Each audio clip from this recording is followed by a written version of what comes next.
All right, next up, we have Wendy Nguyen.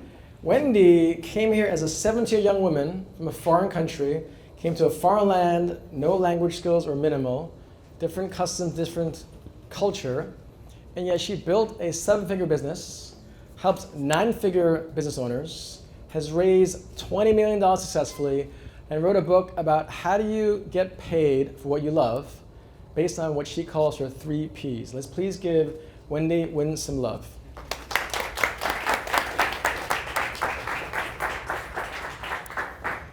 Well, first of all, Christopher, thank you very much for the opportunity being here today to do the GifterX Talk and listening to all of these wonderful panelists. And thank you for all of you. It's a Monday evening. Can you believe that you are here? So I'm very excited. So let me take you back to 1987, Saigon, a communist country. The bell rang at 4 p.m. and the school opened the gate. The student go out, the teacher left, and I was 8 years old. I was standing at the gate, waiting for my parents to pick me up. They always pick me up late. So guess what? I'm decided to walk home that day. I don't know why, but I'm decided to walk home. All I know is there is a house I used to live in when I was 6 years old that I can get to that house and I'm safe. Why did I say I'm safe? If you ever, anybody here been in Vietnam lately? No? Okay. So the streets are big, and back then, 1987, there's no lanes. You would have cargo truck, you would have bus, cars, motorcycle, tricycle, bicycle, and here, the 8-year-old tried to cross that street. And it was like this: should I walk or should I go back? And I was standing there and I was so scared. And it was 4 p.m., the fall, and it gets dark quickly. But somehow I make it home. It was very scary with so many cars this way and this way.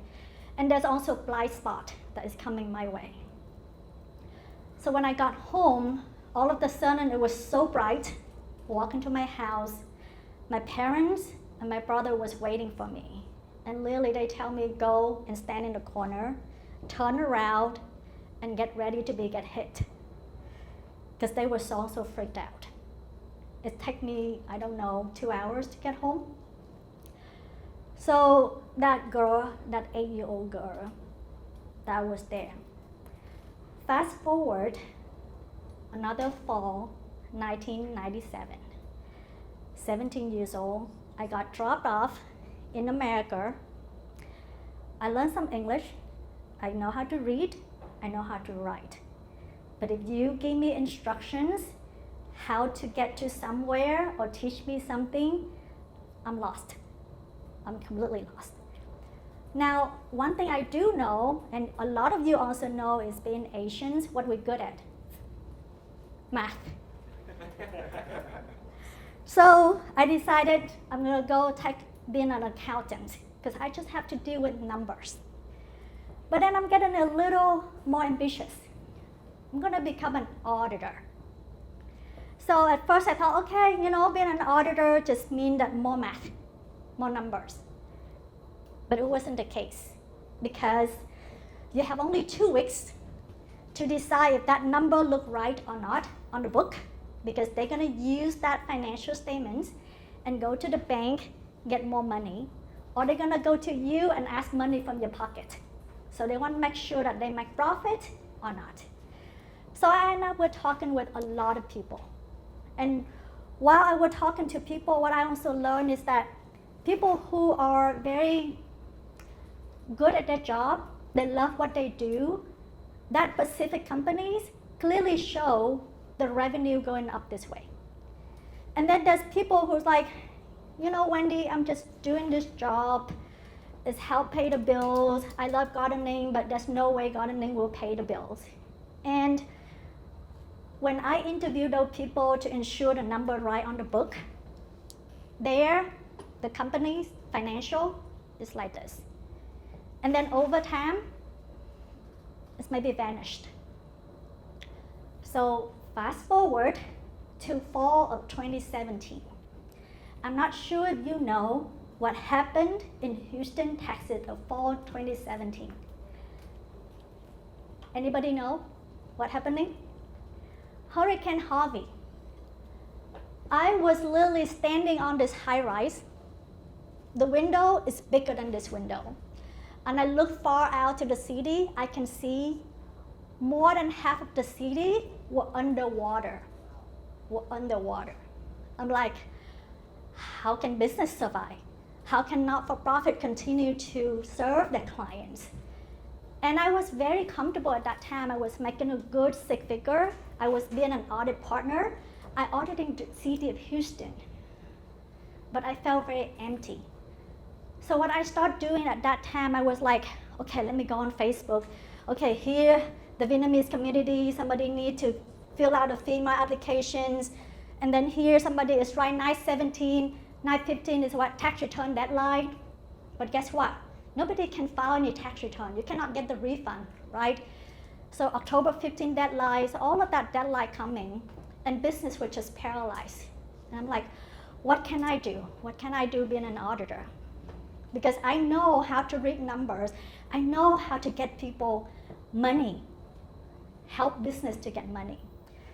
So, a leap of faith. You know what? From that high-rise building, at that time, I'm not the 8-year-old girl anymore, but at the same time, I'm not gonna stand here and wait to be picked up. I literally jump off the building, and I go down, I say, I'm gonna help the business owners, the not-for-profit, to find a way to get money, to continue to stay in the business. Because I know the formula. As long as the people who work in those, they have the passions, they have the purpose, all they need is positive cash flow. So with that in mind, I actually restart my CPA practice. I actually have a CPA practice in 2012, but at the time, I'm like, what? You know, an Asian girl, how can I go out and get an audit? Usually an audit would cost a company about $35,000 to $50,000. How can I convince the company to pay me for an audited report? I don't have all of the connection. I came here when I was 17, and Teresa would talk about communications. English is not my first language, right? But this time is different. I have a purpose. I want to make a difference. I want to be able to bring that positive cash flow into people. And the company I worked at that time, they did not help me to do that. And Linda would talk about the scalability, that you're so good at what you do, but you feel like your talents cannot come all out to help other people. So I restart my business, and at this time, my mindset shift. I said, I have a purpose. I need to, that 8-year-old girl need to get home, and now I need to get business to get money. COVID come, 2020, jackpot for me. Well, the rest of other people are paralyzed. What to do? So at that time, I have a client. He actually a millionaire. So he has the money to fund the business. But I told what, John, let me apply for this PPP loan, because yes, you can put the money in the business, you can inject it. But you know what? You need to reserve that cash. You never know what's gonna happen. Let me apply, and you have 300 employees, the construction workers out there that repair the railroad. Yes, COVID, everything shut down, but who have to still working? Restaurant people, construction people, you have to keep them employed, right? So I complete the application, I turn it in less than a week, $2 million hit the bank account. He's shocked. He was like, Wendy, are you sure? Are we being legally doing things here? I say, John, I've been monitored since day one. When everything were paralyzed, I talked to the bank, I talked to multiple bankers, I even tried to help them create a template. how to get that. So why can I do that? Because of my audit background. It's all about compliance, it's about numbers.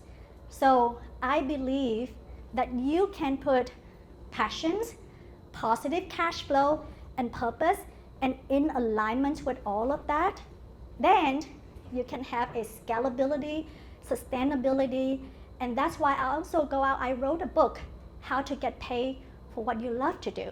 Most people like, you've been a dreamer. But I know the formula, and I apply that formula not to one business. I see that again and again. I did over 300 companies in my entire audit career, and also multiple customers. And I scale company from 7-figure to 9 figures.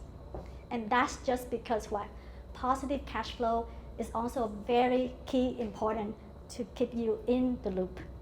Who's here want me to bring you the next $2 million?